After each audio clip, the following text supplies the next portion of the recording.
옛날 어느 산골에 금이 나온다는 소문이 도는 폐광이 하나 있었습니다. 이 폐광은 원래 주인이 있는 땅이며 밤낮으로 사람을 두어 지키고 있었습니다. 하지만 밤이 깊어질수록 그 감시는 점점 느슨해졌습니다. 지키는 이들도 사람인지라 새벽녘이면 꾸벅꾸벅 졸기 일쑤였습니다.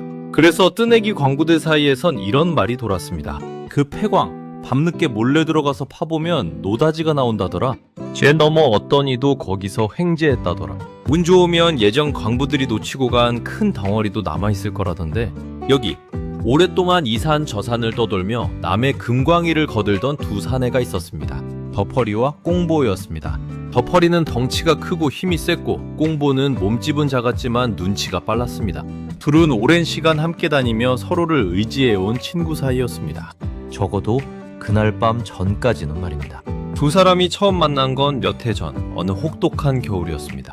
더퍼리가 눈밭에서 얼어 죽기 직전 쓰러져 있던 걸 마침 지나던 꽁보가 발견해 자기 몫의 마지막 감자 한 알까지 나눠 먹이며 살려낸 것이 인연의 시작이었습니다. 그 뒤로 둘은 함께 이 광산 저 광산에 떠돌며 서로의 등을 봐주는 둘도 없는 친구 사이가 되었습니다. 더퍼리는 종종 이렇게 말하곤 했습니다. 꽁보, 내가 죽을 목숨 살려준 은혜, 언젠가는 갚아야지. 꽁보는 그럴 때마다 그저 웃어 넘겼습니다. 은혜는 무슨, 그냥 사람이 사람 도운 거지. 그 말을 들을 때마다 더퍼리는 괜히 코끝이 시큰해지곤 했습니다. 그해 여름 두 사람의 형편은 유독 붕했습니다. 며칠째 일거리를 구하지 못해 마을을 이 집 저 집 기웃거렸지만 돌아오는 건 문전박대뿐이었습니다. 풍쌉 안 줘도 좋으니 밥 한 끼만 주면 뭐든 하겠습니다. 더퍼리가 어느 지주집 앞에서 사정해봤지만 대문은 매몰차게 닫혔습니다. 두 사람은 그날 밤 빈속을 움켜쥔 채 산기슭 큰 나무 아래 쭈그려 앉아 밤을 지새워야 했습니다. 이러다 굶어 죽겠어. 꽁보가 낮게 중얼거렸습니다. 그 말 끝에 폐광 소문이 떠오른 건 자연스러운 일이었습니다. 밤에는 감시도 느슨해진다던데 오늘 밤 그 폐광에 몰래 들어가서 노다지가 남았는지 뒤져보자. 혹 운이 좋으면 큰 금덩이 하나쯤 남아있을 수도 있는 거 아니겠어? 더퍼리는 처음엔 망설였습니다. 그러다 걸리면 볼기짝이 남아나지 않을 텐데. 이 시간쯤엔 지키는 사람도 꾸벅꾸벅 졸 시간이야. 어차피 이대로 가다간 굶어 죽어. 미판사판이야. 딱 오늘 밤만 몰래 들어갔다 나오면 돼. 더퍼리는 고개를 끄덕였습니다. 어차피 둘 다 빈털터리 신세였고 믿져야 본전이라는 생각이 들었습니다. 밤이 깊어지자 두 사람은 등불 하나 없이 어둠 속을 더듬어 폐광 쪽으로 향했습니다. 그런데 입구가 가까워질 무렵 저 멀리서 개 짖는 소리가 들려왔습니다. 쉿! 누가 있나? 더퍼리가 걸음을 멈추고 숨을 죽였습니다. 어둠 속에서 불빛 하나가 흔들리며 다가오는 게 보였습니다. 예상대로 야간 감시를 도는 사람이었습니다. 걸리기라도 하면 볼기짝이 터질 때까지 맞을 겁니다. 두 사람은 재빨리 몸을 숙여 근처 바위 틈에 몸을 숨겼습니다. 심장이 쿵쾅거렸고 개 짖는 소리는 점점 가까워졌습니다. 제발 그냥 지나가라. 꽁보는 속으로 빌고 또 빌었습니다. 다행히 그 감식구는 하품을 늘어지게 하며 불빛을 흔들다가 폐광 입구를 지나쳐 반대편으로 멀어져 갔습니다. 한참을 더 숨죽이고 있던 두 사람은 발소리가 완전히 사라진 뒤에야 겨우 참았던 숨을 몰아쉬었습니다. 큰일 날 뻔했다. 그래도 소문대로 이 시간엔 확실히 느슨하네. 더퍼리가 식은땀을 닦으며 중얼거렸습니다. 꽁보도 고개를 끄덕이며 조심스레 몸을 일으켰습니다. 그래도 방심은 그물이야. 들키면 그거로 끝이야. 불안은 칠흑같이 어두웠고 발을 디딜 때마다 축축한 흙냄새와 서늘한 공기가 밀려왔습니다. 조용히 해. 소리 나면 안 돼. 꽁보가 속삭였습니다. 더퍼리는 말없이 곡괭이를 고쳐주었습니다. 두 사람은 굴 깊숙이 예전에 캐담한 흔적이 남은 자리를 찾아 조심스레 발을 옮겼습니다. 한참을 헤매던 끝에 꽁보가 벽면을 손으로 더듬다 말고 갑자기 멈춰 섰습니다. 더퍼리 이리 와봐. 더퍼리가 다가가자 꽁보는 손끝으로 벽의 한 지점을 가리켰습니다. 어둠 속에서도 희미하게 반짝이는 결이 보였습니다. 이거 노다지 아니야? 두 사람은 숨을 죽인 채 곡괭이를 들었습니다. 조심스럽게 그러나 다급하게 벽을 파대려 가기 시작했습니다. 한 번, 두 번, 곡괭이질이 이어질 때마다 반짝이는 결이 점점 더 넓게 드러났습니다. 진짜다. 진짜 노다지야. 금떡이란 말이야. 더퍼리가 낮은 목소리로 외쳤습니다. 두 사람의 손놀림이 점점 빨라졌습니다. 그런데 한창 곡괭이질에 몰두하던 그때 갑자기 머리 위에서 둔탁한 소리가 났습니다. 흙먼지가 쏟아지며 천장 일부가 무너지기 시작했습니다. 위험해, 피해! 꽁보가 다급히 소리치며 더퍼리의 발을 잡아 끌었습니다.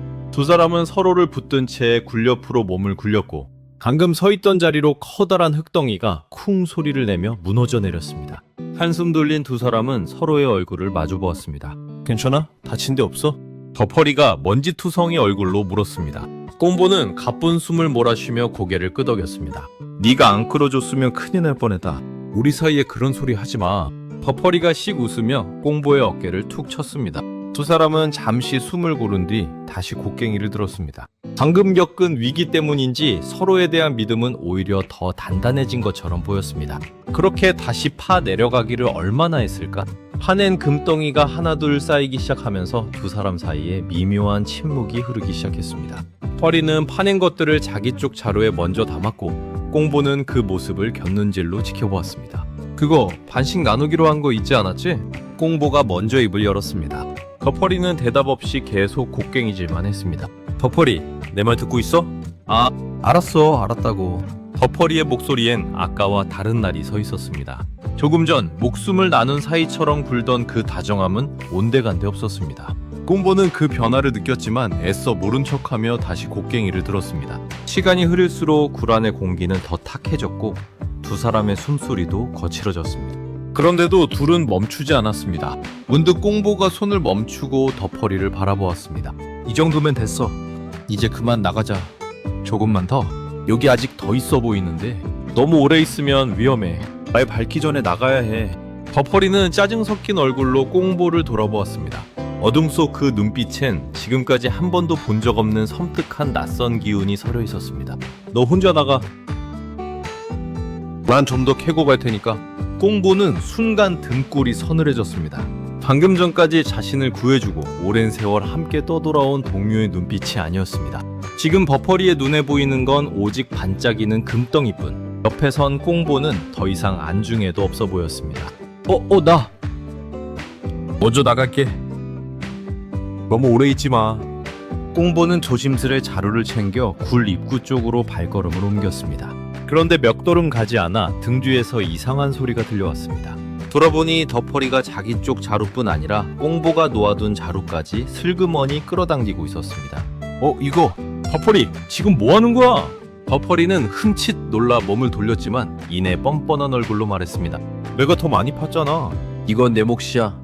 우리 다시 나누기로 했잖아. 방금 전에 나 구해준 사람이 누군데? 그건 그거고 이건 이거지. 두 사람 사이에 험악한 실랑이가 벌어졌습니다. 어둠 속에서 서로의 자루를 붙잡고 밀고 당기는 소리가 굴 안을 무겁게 울렸습니다. 대곡 힘이 센 더퍼리가 꽁보를 세게 밀쳐냈습니다. 꽁보는 바닥에 나뒹굴었고 그 틈에 더퍼리는 두 사람 박스의 자루를 모두 챙겨 굴 입구로 달아나기 시작했습니다. 더퍼리, 걔 서지 못해! 꽁보가 소리쳤지만 더퍼리는 뒤도 돌아보지 않고 내달았습니다. 순식간에 벌어진 일이었습니다. 어둠 속으로 멀어지는 발소리만 점점 희미해질 뿐이었습니다. 꽁보는 캄캄한 굴 안에 홀로 남겨졌습니다. 방금까지 목숨을 나누며 함께 곡괭이질하던 친구가 자신을 배신하고 사라진 것입니다. 정말 허탈했습니다. 꽁보는 한참을 그 자리에 주저앉아 있었습니다. 화가 나면서도 한편으로는 이상하게 낯설지 않은 감정이었습니다. 그도 사실 조금 전까지 더퍼리와 똑같은 생각을 하고 있었으니까요. 날이 밝아올 무렵 꽁보는 빈손으로 산을 내려왔습니다. 마을 어귀에서 다른 뜨내기 광부를 만난 꽁보는 아무 일도 없었다는 듯 이렇게 물었습니다. 혹시 더퍼리 못 봤어? 더퍼리?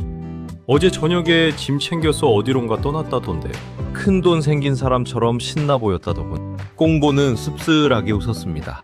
더퍼리는 먼저 이윽마을 장터에 들러 자루 속 금덩이 몇 개는 슬쩍 옷 속에 숨기고 나머지는 낯익은 금방 주인에게 넘겨 돈으로 바꿨습니다. 손에 두툼한 돈뭉치를 쥐자 마음이 든든해진 그는 그 길로 주막에 들러 술과 고기를 실컷 시켰습니다. 주모에게는 술값 대신 숨겨온 금덩이 하나를 호기롭게 던져주며 인생 뭐 별거 있냐며 허세 섞인 큰 소리까지 쳤습니다. 몇 년 만에 만져보는 큰 돈에 그는 마치 딴 사람이 된 것처럼 흥청망청 서댔습니다. 그런데 그렇게 며칠을 흥청거리던 어느 날 밤 술에 잔뜩 취해 골아떨어진 사이 몸에 지니고 있던 금덩이와 돈을 몽땅 도둑맞고 말았습니다. 버퍼리는 다음날 아침 혼이 나간 사람이 되어 허탈한 모습으로 주막마당에 주저앉았습니다. 그가 친구를 배신하면서까지 지키려 했던 그 노다지 금덩이, 결국 하룻밤 사이 암의 손으로 넘어가 버린 것입니다. 한편 꽁보는 다시 산 쪽을 돌아보았습니다. 폐광 어딘가엔 아직 다 못 캐낸 노다지가 남아있을 터였습니다. 꽁보는 말없이 곡괭이를 고쳐쥐고 다시 산길을 오르며 입술을 지그시 깨물었습니다.